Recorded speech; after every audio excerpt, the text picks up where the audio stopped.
Hello everyone, myself Bhumi and you are watching my channel Bhumi maths classes.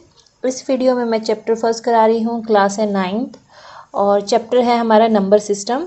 Exercise है हमारी 1.3 और question जो है वो थर्ड और फोर्थ दो क्वेश्चन मैं इस वीडियो में कराने वाली हूँ। आई होप कि आपको मेरे एक्सप्लेनेशन समझ आएंगे, पसंद आएंगे। If you like my work please do like, share and subscribe my channel. तो स्टार्ट करते हैं क्वेश्चन नंबर थर्ड से। Express the following in the form P upon में Q, where P and Q are integers and Q should not be equal to 0। तो इसमें क्या करना है, हमें जो ये हमें फर्स्ट पार्ट है 0.6 और उसके ऊपर बार दिया गया है, दैट मीन्स कि ये रिपीटिंग है और इसको हमें P अपॉन में Q की फॉर्म में लेके आना है। तो इसके लिए हमें क्या करना पड़ेगा, क्वेश्चन जो है फर्स्ट का, इसमें हमें क्या करना है, लेट जो x है उसको हम ये मान लेते हैं और इसको मान लेते हैं equation first. Now multiply equation first by 10। तो ये अगर मैं इक्वेशन फर्स्ट को 10 से मल्टीप्लाई करी तो इसको भी 10 से, इसको भी 10 से, तो यहाँ पे 10x आ जाएगा और यहाँ पर क्या आएगा, इसका मतलब होता है 0.666 एंड सो ऑन, और उसको मल्टीप्लाई कर रही हूँ मैं 10 से, तो इससे क्या आएगा, ये जो डेसिमल है वो इधर चला जाएगा। तो क्या होगा, ये 10x और इधर आ जाता है 6.666 सो ऑन। इसको हम मान लेते हैं सेकेंड इक्वेशन। अब हमें क्या करना है, subtracting equation first from second. हमें क्या करना है, इक्वेशन फर्स्ट को सेकेंड में से सब्ट्रैक्ट करना है।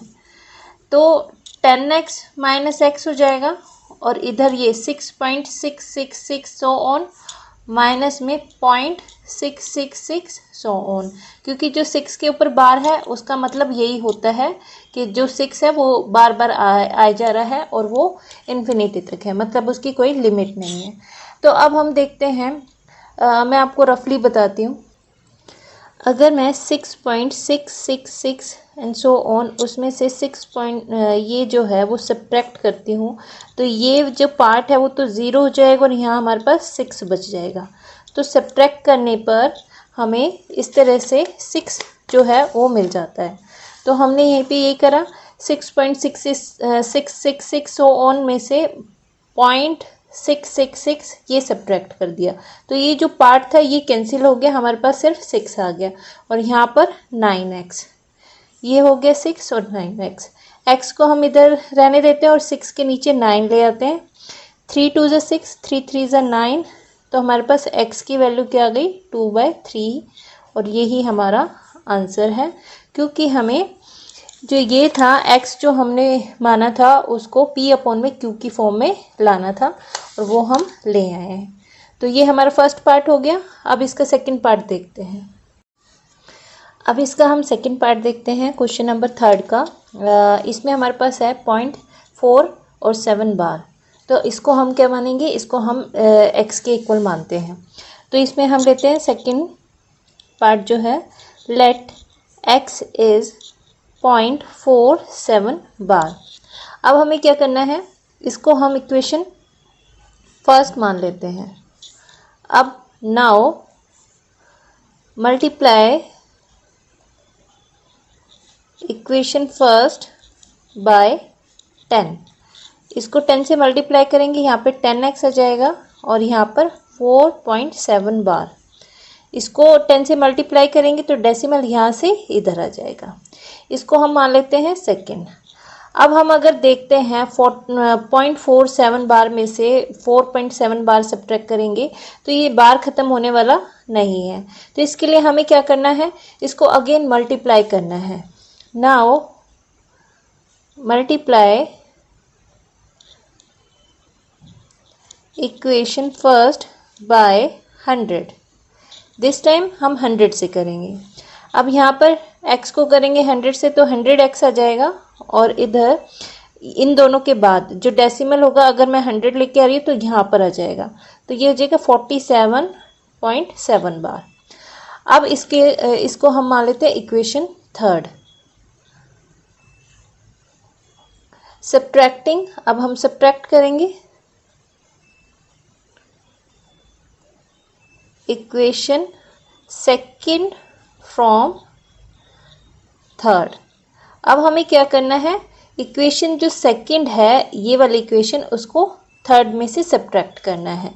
हमें फर्स्ट का नहीं करना, क्योंकि इससे और इससे करने से बार जो है वो ख़त्म नहीं हो रहा, इसलिए हमने ये दो इक्वेशन ली है। अब हम देखते हैं, यहाँ पर 100 में से 10 सब्ट्रैक्ट करेंगे और यहाँ पर 47.7 बार में से हम करेंगे 4.7 बार। तो इसको भी मैं रफली करके बताती हूँ आपको।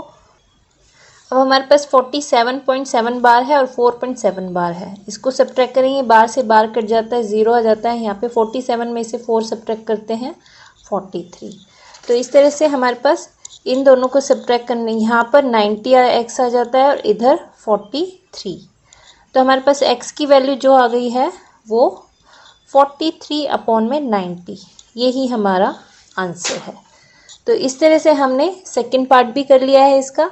इसमें सिर्फ थोड़ा सा डिफरेंट था, क्योंकि बार जो था वो एक नंबर छोड़ के उसके बाद बार शुरू हो रहा था। तो इसके लिए हमें क्या करना है, पहले इसको 10 से मल्टीप्लाई करना है, उसको इक्वेशन सेकंड मानेंगे, फिर इसी को ही 100 से मल्टीप्लाई करना है, उसके बाद हमें सेकंड को थर्ड में से सब्ट्रैक्ट करना है और उसके बाद हमारे x की वैल्यू आ जाएगी P/Q की फॉर्म में, और वही हमें करना था। ये हमारा आंसर है। अब इसका नेक्स्ट पार्ट देखते हैं। अब इसका थर्ड पार्ट जो है हमारे पास, हम इसमें लेते हैं लेट x इज़ 0.001 और इन तीनों के ऊपर ही बार है, इसको हम फर्स्ट मान लेते हैं। नाउ मल्टीप्लाइंग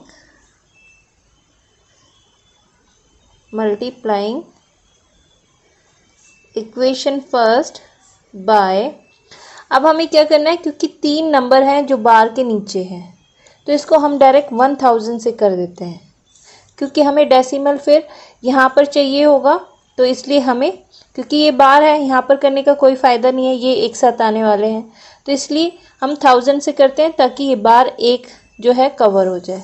तो अब 1000 से मल्टीप्लाई करने पे हमारे पास यहाँ पर 1000x आ जाता है और यहाँ पर 0.001001 यही मतलब है इसका, उसको हम मल्टीप्लाई कर रहे हैं 1000 से, क्योंकि बार का मतलब क्या होता है, सेम जो 3 नंबर है वो बार बार रिपीट होंगे। अब 1000 से मल्टीप्लाई करने पे हमें क्या करना है, डेसिमल जो है 3 नंबर आगे चला जाएगा, 1 2 3, दैट मीन्स यहाँ आ जाएगा। तो हमारे पास यहाँ पे 1000 आ जाता है और यहाँ पर आ जाता है हमारे पास 001.001 एंड उसके ऊपर बार, क्योंकि वो रिपीट होने वाला है। इसको हम इक्वेशन सेकंड मान लेते हैं। अब same again subtracting equation first from second. First को हमें सेकंड में से सब्ट्रैक्ट करना है, तो इसके लिए हम क्या करेंगे, 1000x माइनस x और यहाँ पर हमारे पास 001.001 बार और माइनस में 0.001 बार। तो 0.001 बार और 0.001 बार इनको सब्ट्रैक्ट करेंगे तो 0 आएगा, तो हमारे पास वो 001 ये बच जाता है। और यहाँ से 999x, 1000 में से 1 सिंगल सब्ट्रैक्ट करेंगे तो ये आएगा। तो यहाँ से x की वैल्यू हमारे पास 1/999, क्योंकि 1 से आगे 0 की कोई वैल्यू नहीं है तो ये 1 के इक्वल है, और इधर से 999, यही हमारा आंसर है। तो इस तरह से हमने इसके तीनों पार्ट कर लिए हैं। तीनों में सेम फॉर्मूला यूज़ होना था, सेम ही टाइप है ये। अब इसका फोर्थ क्वेश्चन जो है वो देख लेते हैं हम। क्वेश्चन 4 है, express 0.999 in the form of P/Q. Are you surprised by your answer? With your teacher and classmate discuss why the answer makes sense. तो सबसे पहले तो हमें देखना है कि ये जो चीज़ दी है इन्होंने सेम वो ही करना है जो हमने लास्ट क्वेश्चन में करा है। 999 का मतलब दैट मीन्स 0.09 बार। तो इसमें हम क्या करेंगे, सोल्यूशन में लेट x इज 0.999, जो हमें वैल्यू दी गई है उसको x के इक्वल मान लेते हैं। दैट मीन्स कि x जो है 0.09 बार, इसको फर्स्ट माना हमने। Now multiplying equation first by 10, तो इसको फर्स्ट को 10 से करेंगे तो यहाँ 10x और इधर 9.9 बार, जो पहले क्वेश्चंस में हमने करा है सेम उसी तरह से। क्योंकि जब इस तरह की चीज़ को हम 10 से अगर हम करते हैं तो डेसिमल जो है 1 पॉइंट आगे, 1 नंबर के आगे यहाँ पर है, तो ये डेसिमल इधर आ जाएगा। तो वो ही हमने करा है, 9 के बाद डेसिमल लगा के उसके बाद 9 बार कर देते हैं। इसको हम equation second. Now subtracting equation first from second. अब हमें इक्वेशन फर्स्ट को सेकेंड में से सब्ट्रैक्ट करना है। That means 10x minus x और इधर 9.9 बार माइनस 0.9 बार। 9 बार और 9 बार तो सब्ट्रैक्ट करने पे ख़त्म हो जाएगा, तो यहाँ पर हमारे पास 9 बच जाता है, यहाँ पर भी 9x, x अपोन में 9 अपोन में 9 दैट मीन्स 1। तो x की वैल्यू क्या आ गई हमारे पास 1, और यही हमारा आंसर है। इसको 1 बोल सकते हैं या 1 अपोन में 1, क्योंकि हमें p अपोन में q की फॉर्म में ये आंसर लेके आना था। तो सेम चीज़ करनी थी। अब वो बोल रहा है are you surprise by your answer, तो आपका चॉइस है आप क्या लिखना चाहते हो। With your teacher in class में discuss why the answer make sense. तो ये जो है एक्टिविटी है वो आप अपने स्कूल में अपने जो क्लासमेट्स हैं उनके साथ कर सकते हैं। बाकी जो फर्स्ट जो एक्सप्रेस करना था p अपोन में q की फॉर्म में वो हम कर चुके हैं। तो आई होप कि आपको मेरे एक्सप्लेनेशन जो है वो समझ आए होंगे। If you like my work please do like share and subscribe my channel. Thanks for watching.